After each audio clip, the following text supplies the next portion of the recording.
अक्सर हम सोचते हैं कि अमीर होना सिर्फ पैसे वालों का ही खेल है, लेकिन अगर हम थोड़ा गहराई में जाकर ऑब्जर्व करें तो समझ आता है कि वेल्थ बिल्डिंग एक्चुअली में पैसा कमाने से ज्यादा आदत की बात है। क्योंकि आप देखिएगा कि 7 कॉमन हैबिट्स ऐसी हैं जो अगर हमने फॉलो कर ली तो शायद हम भी पैसे वाले बन सकते हैं।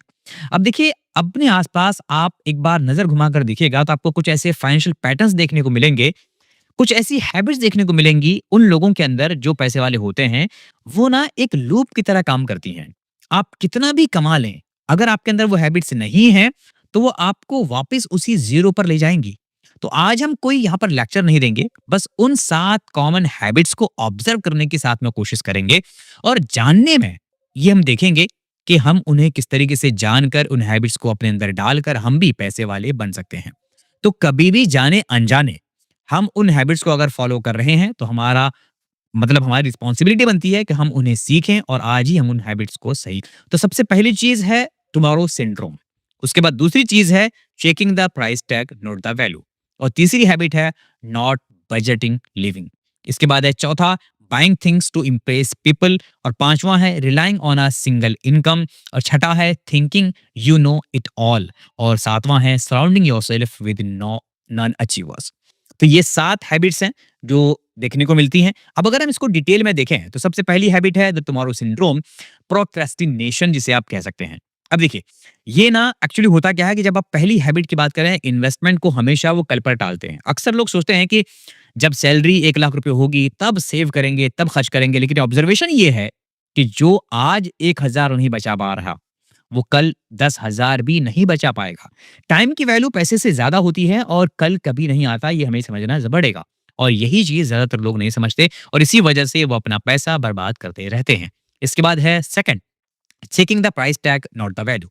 दूसरी हैबिट है सिर्फ सस्ता देखने वाला सामान ले लेना और वैल्यू को इग्नोर कर देना। देखिए, एक बहुत पुरानी ऑब्जर्वेशन है कि गरीब लोग सस्ती चीजें बार बार खरीदते हैं, जबकि वेल्दी लोग एक बार अच्छी क्वालिटी की चीज लेते हैं जो सालों चलती हैं। सस्ता खरीदना कभी कभी सबसे महंगा पड़ता है और ये चीज हम नहीं समझते। इसीलिए याद रखिए, वैल्यू को प्रेफर कीजिए और वैल्यू ही एक्चुअली में हर जगह देखनी आपको चाहिए। इसके बाद तीसरा पॉइंट है नो बजट लिविंग। मतलब तीसरी हैबिट ये है कि आपको ना ये समझ ही नहीं आता कि पैसा कहाँ जा रहा है, पैसा कहाँ जाना चाहिए, नहीं जाना चाहिए। आपको इसको जानने में कोई दिलचस्पी नहीं है, क्योंकि जब हम बिना ट्रैकिंग के खर्च करते हैं ना तो महीने की एंड में सिर्फ एक ही सवाल बचता है, पैसा गया कहाँ। बिना बजट के चलने चलना ना बिल्कुल वैसा ही मान लीजिए जैसे बिना मैप के जंगल में निकलना। तो आपका बजट कहाँ जाएगा, आपका पैसा कहाँ जाएगा, आपको पता भी नहीं चलेगा। इसलिए बजट बनाना बहुत ज्यादा जरूरी है। इसके बाद है चौथा, buying things to impress people. चौथी हैबिट सबसे खतरनाक है क्योंकि दूसरों को इम्प्रेस करने का जो ये चस्का है ये कभी खत्म नहीं होता। अक्सर ऑब्जर्व किया गया है कि लोग उन लोगों को दिखाने के लिए महंगे फोन्स या फिर कपड़े लेते हैं जिन्हें वो पसंद भी एक्चुअली में नहीं करते। स्टेटस की लड़ाई में अक्सर बैंक अकाउंट हार जाता है और आप उन लोगों को जलाने के लिए, दिखाने के लिए पैसा खर्च करते हैं जिनको एक्चुअली में आप पसंद नहीं करते। इसके बाद है अगला, relying on a single income. पांचवी हैबिट है सिर्फ एक इनकम सोर्स पर डिपेंड करना। याद रखिए, आज ऐसा वक्त है कि जिसमें ना सिर्फ एक सैलरी पर भरोसा आप नहीं कर सकते, क्योंकि अगर आप एक सैलरी पर भरोसा कर रहे हैं तो ये एक बहुत बड़ा रिस्क है। वेल्दी माइंडसेट में हमेशा साइड हसल या फिर पैसिव इनकम की जगह होती है, चाहे वो कितनी ही छोटी क्यों ना हो। आप अगर एक टीचर हैं तो ट्यूशन अलग से पढ़ाइए, अगर आप एक जॉब कर रहे हैं तो उसके लिए छोटा मोटा कुछ अलग से काम कर लीजिए, लेकिन आपको अपना एक साइड हसल शुरू करना ही चाहिए।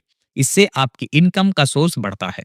इसके बाद है अगला point, thinking you know it all. अब देखिए, ये ना बहुत ही खतरनाक चीज है क्योंकि हमें ऐसा लगता है कि यार मुझे ना सब आता है। और ये एक्चुअली में आप देखेंगे कि बहुत सारे लोग ऐसे आपको मिल जाएंगे जो एंटरटेनमेंट पर ना घंटों खर्च कर देंगे, पर फाइनेंशियल लिटरेसी की जब बात आएगी या किसी नई स्किल को सीखने की बात आएगी तो 15 मिनट भी वहां पर नहीं लगाते। आपका दिमाग ही एक्चुअली में ना आपका सबसे बड़ा एसेट है। इसे अपग्रेड करना जरूरी है, अपने मोबाइल फोन को अपग्रेड करना जरूरी नहीं है। तो अपने ब्रेन को, अपने दिमाग को अपग्रेड करते रहिए ताकि आपका जो फाइनेंशियल नॉलेज का नज़रिया है वो धीरे-धीरे बदलता रहे। आज से 10 साल पहले फाइनेंशियल नॉलेज का नज़रिया कुछ अलग था, उस वक़्त सेविंग का तरीका अलग था। आज सेविंग का तरीका अलग है, उस वक़्त एसेट्स कुछ अलग थे, आज के एसेट्स कुछ अलग हैं। धीरे-धीरे ये चीज़ें बदलती रहती हैं और आपको इन चीज़ों के बारे में खुद को अपग्रेड करना ज़रूरी होता है हमेशा। तो चलिए, आगे बढ़ते हैं और समझते हैं एक ऐसी चीज़ जो बहुत ही खतरनाक है और वो है कि अगर आप समझें कि आप उन 5 लोगों का एवरेज होते हैं, देखेंगे ध्यान से तो पता चलेगा कि जिनसे आप रोज़ मिलते हैं। अब समझिए कि आपका वो 5 लोगों का एवरेज क्या है या वो 5 लोग आपके आस-पास कैसे हैं? क्योंकि अगर आपका सर्कल सिर्फ़ खर्चों और कंप्लेन की बातें करने वाला है, तो आपकी ग्रोथ वहीं रुक जाएगी। हैबिट्स एक्चुअली में ना कंटेजियस होती है।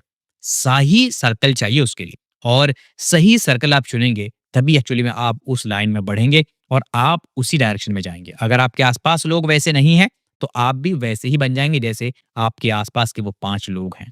तो उम्मीद है कि आपको ये पैटर्न तोड़ने में हेल्प करेगा ये जो हमने सा शेयर किया है।